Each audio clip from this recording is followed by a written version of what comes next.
10 do Evangelho narrado por Marcos. 10.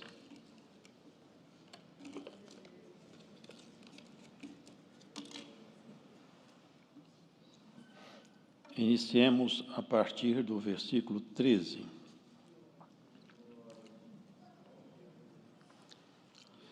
E traziam-lhe meninos para que lhes tocasse, mas os discípulos repreendiam aos que lhe os traziam. Jesus, porém, vendo isso, indignou-se e disse-lhes: Deixai vir os meninos a mim, e não os impeçais, porque dos tais é o reino de Deus. Em verdade vos digo que qualquer que não receber o reino de Deus como menino, de maneira nenhuma entrará nele. E tomando-os nos seus braços, e impondo-lhes as mãos, os abençoou. E pondo-se a caminho, correu para ele um homem, o qual se ajoelhou diante dele, e lhe perguntou: Bom mestre, que farei para herdar a vida eterna? E Jesus lhe disse: Por que me chamas bom? Ninguém é bom, senão um, que é Deus. Tu sabes os mandamentos: não adulterarás, não matarás, não furtarás, não dirás falso testemunho, não defraudarás alguém, honra a teu pai e a tua mãe. Ele, porém, respondendo, lhe disse: Mestre, tudo isso guardei desde a minha mocidade. E Jesus, olhando para ele, o amou e lhe disse: Falta-te uma coisa. Vai, vende tudo quanto tens e dá-o aos pobres, e terás um tesouro no céu, e vem, segue-me. Mas ele, pesaroso desta palavra, retirou-se triste, porque possuía muitas propriedades. Então Jesus, olhando em redor, disse aos seus discípulos: Quão dificilmente entrarão no reino de Deus os que têm riquezas. E os discípulos se admiraram destas suas palavras. Mas Jesus, tornando a falar, disse-lhes: Filhos, quão difícil é para os que confiam nas riquezas entrar no reino de Deus. É mais fácil passar um camelo pelo fundo de uma agulha do que entrar um rico no reino de Deus. E eles se admiravam ainda mais, dizendo entre si: Quem poderá, pois, salvar-se? Jesus, porém, olhando para eles, disse: Para os homens é impossível, mas não para Deus, porque para Deus todas as coisas são possíveis.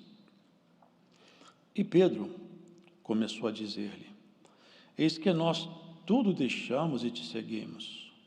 E Jesus, respondendo, disse: Em verdade vos digo que ninguém há que tenha deixado casa, ou irmãos, ou irmãs, ou pai, ou mãe, ou mulher, ou filhos, ou campos, por amor de mim e do Evangelho, que não receba 100 vezes tanto, já neste tempo, em casa, e irmãos, irmãs, irmãs, e filhos, e campos, com perseguições, e no século futuro a vida eterna.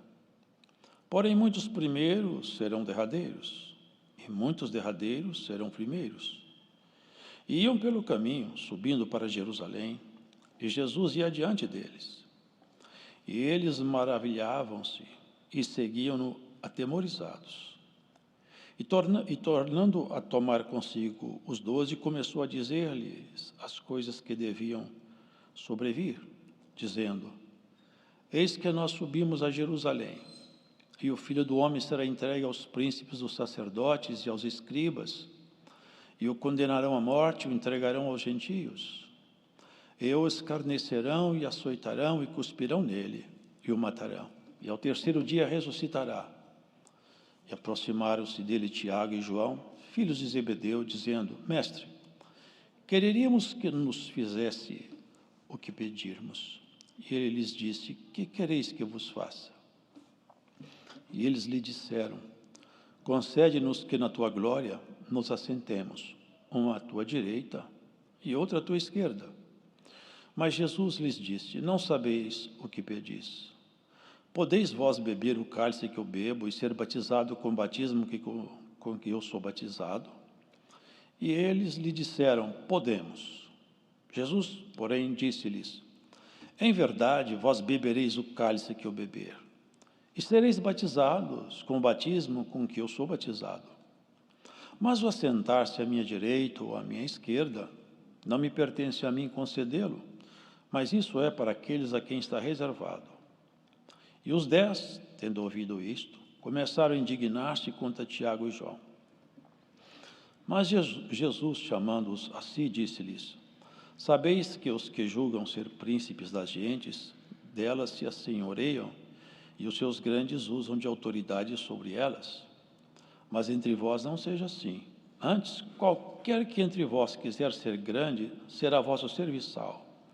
E qualquer que dentre vós quiser ser o primeiro, será servo de todos.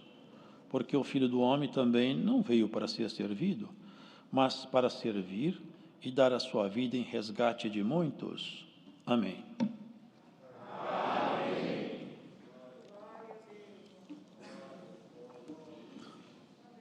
Os irmãos vejam que alguns pais traziam as crianças ao Senhor para que o Senhor as tocasse, porque percebiam que o toque, as mãos santas do Senhor Jesus Cristo, elas podiam abençoar, elas podiam curar, elas traziam virtude. E eles, sabendo isso, levavam as crianças, mas seus discípulos não gostaram e entraram, sem permissão do Senhor, na decisão do que ele poderia ou não fazer, e proibiram que aquelas crianças se aproximassem dele. E ele, aproveitando o ensejo, deu um primeiro ensinamento, dizendo a eles que quem não receber o reino de Deus como menino, de maneira nenhuma entrará nele. Os irmãos vejam que aqui na frente se percebe que entre eles não havia essa simplicidade. No tocante a alguns sentimentos que dois expressaram, querendo se tornar, de alguma forma, maiorais, primaz, e isso já traziam consigo no coração, mas não havia um manifesto. Mas aquelas crianças ali já serviram para o Senhor dar esse ensinamento. Porque com Deus vale a simplicidade, vale a pureza. Com Deus, o que importa mesmo é quão simples e sincero o nosso coração é. Deus não se impressiona com ninguém, nem poderia, nem com seus querubins mais excelentes. O Senhor fala que ele até dos seus ministros ele faz labareda de fogo, até nos anjos ele acha loucura. Sabe por quê? Porque ele é Deus. Ele não pode se impressionar. Os homens se impressionam e gostam de ser impressionados e impressionar também. Mas, aonde Cristo reina, o que deve prevalecer é isso, a simplicidade, o amor. O Senhor disse: qualquer que não receber o reino de Deus, como menino, sede crianças na malícia e adultos no entendimento. Essa é a palavra. Nós seremos simples, mas seremos prudentes. Seremos simples, mas seremos cuidadosos. E os irmãos vejam que o ser humano ele é muito dado a rituais, e acreditando que rituais possam ser tão importantes quanto ter um coração quebrantado e simples. Os homens gostam de seguir regras e determinar regras e impor condições, e como se isso fosse mesmo um preceito de Deus, como eles fizeram, segurando as crianças. Vocês não podem ir ao mestre. É uma ousadia, porque quem tinha que definir quem poderia ou não ir a ele? Somente ele, ninguém mais. Afinal, ele é Senhor. Quantos irmãos que até hoje querem entrar na agenda de Deus, impedindo um, impedindo o outro. Porque Deus teve misericórdia de um, tem alguém que não aceita. As portas estão ficando abertas demais. Olha, queridos, oxalá que essas portas abrissem de leste a oeste, de norte a sul, e trouxessem todos que se arrependessem, e chorando se aproximassem do Senhor, e encontrassem misericórdia em nós, porque em Deus há misericórdia. Deus é o Pai das misericórdias. Sabia que está escrito no livro de Lamentações, que Deus é temido no mundo caído, pelas suas muitas misericórdias. Porque quando a pessoa tem o coração quebrantado, o Senhor tem misericórdia, sempre tem uma misericórdia. O chamado dele é esse: vinde a mim, todos vocês que estiverem cansados, oprimidos, machucados pela vida. Eu tenho uma proposta para fazer para vocês. Traga para mim o fardo pesado que vocês carregam, me dê ele, e toma de volta meu fardo, que é leve, suave, e vocês vão encontrar descanso para as suas almas cansadas. Quantas almas cansadas, irmãos, que podiam descansar em Cristo e não descansam? Os homens procuravam o sábado para descansar, depois fizeram do sábado um pretexto para conflito. Quando Jesus começava a fazer milagre, condenaram Jesus porque ele violava o sábado. O Senhor falou: quando um boi seus cai, machuca, vocês vão lá e tiram ele do buraco. Agora eu resolvi curar alguém no dia de sábado, vocês me condenam. Glórias ao Senhor Jesus Cristo. Encontrou o Senhor com um mancebo rico. Mancebo quer dizer um moço, uma pessoa nova. Esse homem, quando viu o Senhor, saiu a seu encontro, ajoelhou-se diante dele e fez uma pergunta muito profunda. Olha que ele foi no cerne da questão. Bom mestre, que farei para herdar a vida eterna? Você não percebe como que ele foi profundo? Eu quero saber agora sobre vida eterna, porque na vida terrena ele tinha tudo. O senhor poderia falar com ele: segue seu caminho do jeito que você está bom. Mas vocês já observaram que os mandamentos, os 10 mandamentos, tem mandamentos que tratam da relação do homem com Deus. Tem mandamentos que tratam da relação do homem com o homem, no próprio mundo natural. Então, o Senhor falou com ele: tu sabes os mandamentos. E citou 6. 6 que tratam da relação no plano horizontal, do homem com o homem. Claro, o Senhor não estava fazendo uma tentativa. O Senhor sabia, ele sabe tudo. Ele conhecia aquele moço, como ele conhece todos, e sabia o comportamento que ele tinha. Então, o Senhor foi exatamente em cima das virtudes dele. Esses mandamentos, olha o que ele respondeu: mestre, tudo isso guardei desde a minha mocidade.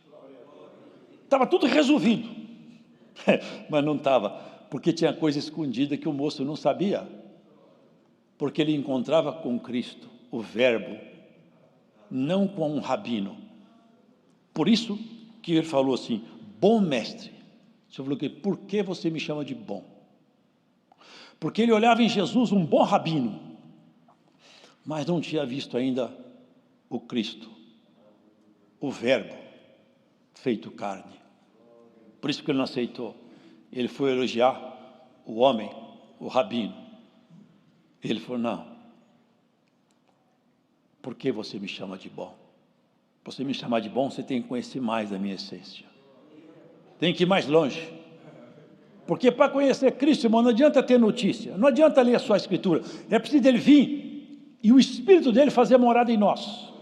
Aí nós somos revelados e nós conhecemos a verdade, e a verdade nos liberta.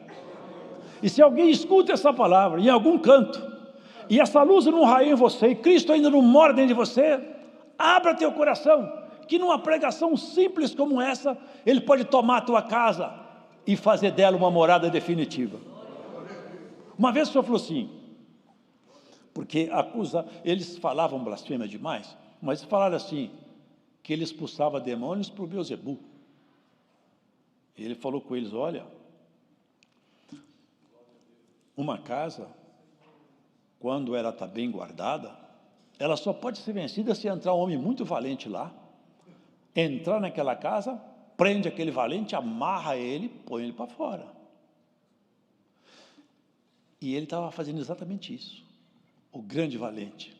Ele pôs para fora o morador, esse impostor que tomou conta do coração dos homens, pôs ele para fora, falou, depois que eu ponho ele para fora, a minha autoridade prevalece sobre a casa. E eu expulso pelo Espírito Santo. Aqui, irmãos, esse moço tinha as virtudes. Olhando para ele, o Senhor falou, falta-te uma coisa. Ele falou, o que será? Vende tudo que você tem, dê para os pobres. O Senhor não fez isso com todos, mas com esse moço rico ele fez. Olha a proposta, você vai ter um tesouro no céu, vem, seja meu amigo, vem andar comigo, anda comigo.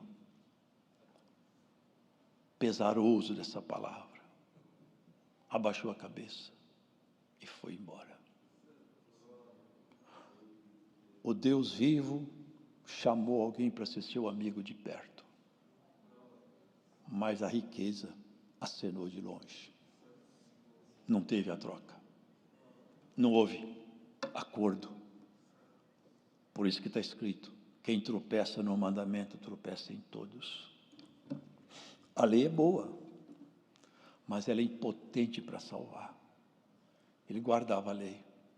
Lá na frente, uma ocasião, a hora passou, uma ocasião o Senhor juntou a lei falando assim, 2 leis só, resume tudo. Amarás ao Senhor teu Deus de todo o teu coração, de todo o teu ser, de todas as tuas forças, de todo o teu entendimento. E o outro mandamento parece muito com esse. Ama teu próximo como a ti mesmo. Porque os primeiros 3 mandamentos tratam da relação do homem com Deus. Não terás outros deuses diante de mim. Não farás para ti imagem de escultura, nem te curvarás diante delas. Não tomarás o nome do Senhor teu Deus em vão. Mas o amor a Deus, o cuidado com a vida, foi mais forte no coração desse moço.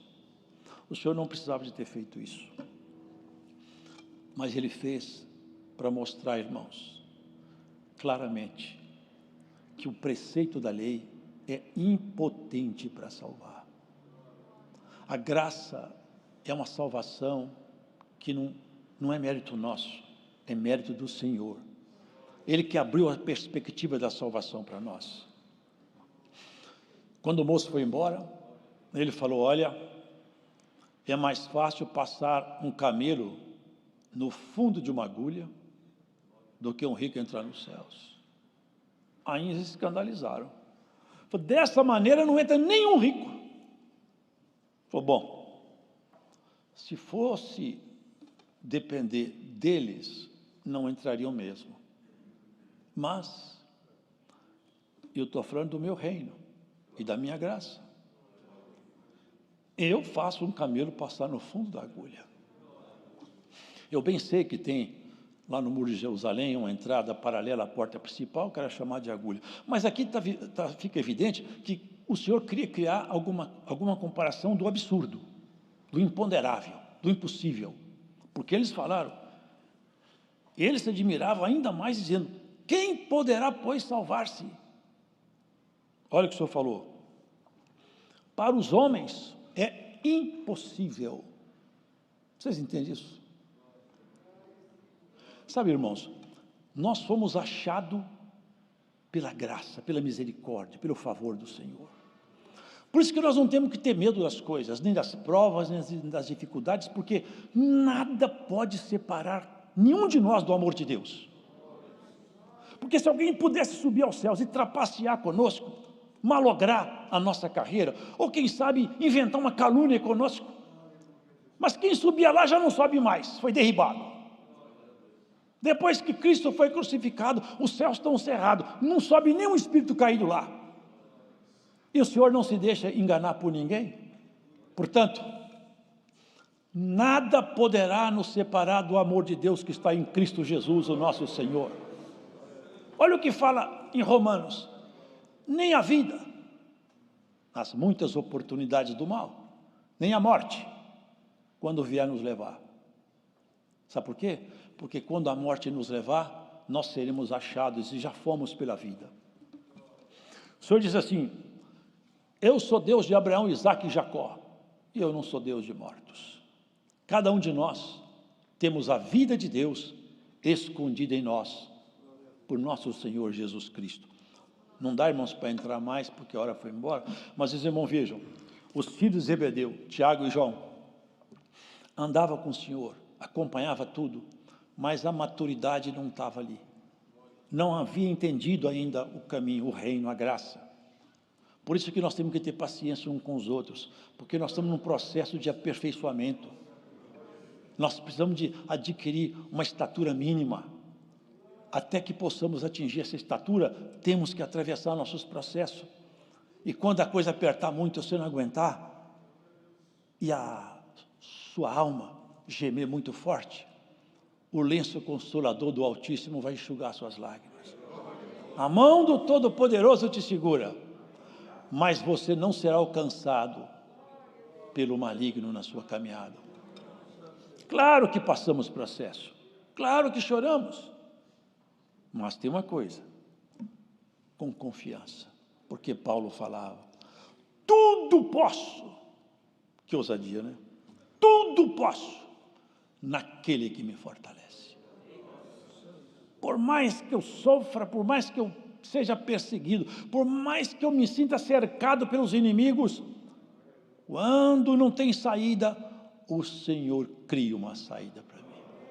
Do nada aparece, do nada Ele chega e faz com que a sua providência me alcance. Batismo. Você pode beber do meu cálice? Foram corajosos, hein? Podemos. Então você vai beber mesmo. A espada foi atrás deles. Tem muito crente que se escandaliza: eu não aguento mais essa prova, eu largo a fé. Nossos irmãos não fizeram assim. Um deles tomou tanto couro, foram chibatados que foram rasgados para casa de chicote. No meio do caminho um falava para o outro: mas hoje foi o dia bom para nós, que nós apanhamos porque nós gostamos de Jesus. Que coisa maravilhosa. E você vai largar a fé porque está passando prova? Porque o diabo tomou alguém para te atacar? Porque você foi cercado pela hoste do inferno? Recebe essa palavra, o conforto do Altíssimo. O Senhor te esconderá. A sombra do Onipotente, ela sempre vai fazer um descanso na sua sorte. Pode ter o que for. Lá, o salmista falava, olha que coisa interessante: me cercaram e me tornaram a cercar. Me cercaram como abelhas, mas em nome do Senhor eu os despedacei. É isso, queridos, encerrando a palavra. Nunca um homem ou mulher sincero fica confundido na sua caminhada. Nunca. Sempre o Senhor vai criar caminho. O Senhor já fez caminho com as coisas mais ridículas. Só para encerrar, vocês lembram lá no Egito? É uma coisa que sempre me traz à memória. Olha o que o Senhor usou para fazer obra no meio daqueles egípcios. Rã. Como é que chama aquele negócio na cabeça lá, aquele bichinho lá? Piolho. Piolho treinado. Os piolhos subiam do chão, mas não ia na cabeça dos hebreus, só ia na cabeça dos egípcios. Piolho treinado. Por quê? A mão do Todo-Poderoso estava lá. Olha, irmão, por essa palavra tem muita coisa subindo na mente de alguém que escuta essa pregação, mas vai sair em nome de Jesus Cristo. Seja limpa a sua mente em nome de Jesus. Haja paz nos termos do seu coração. Deus seja louvado.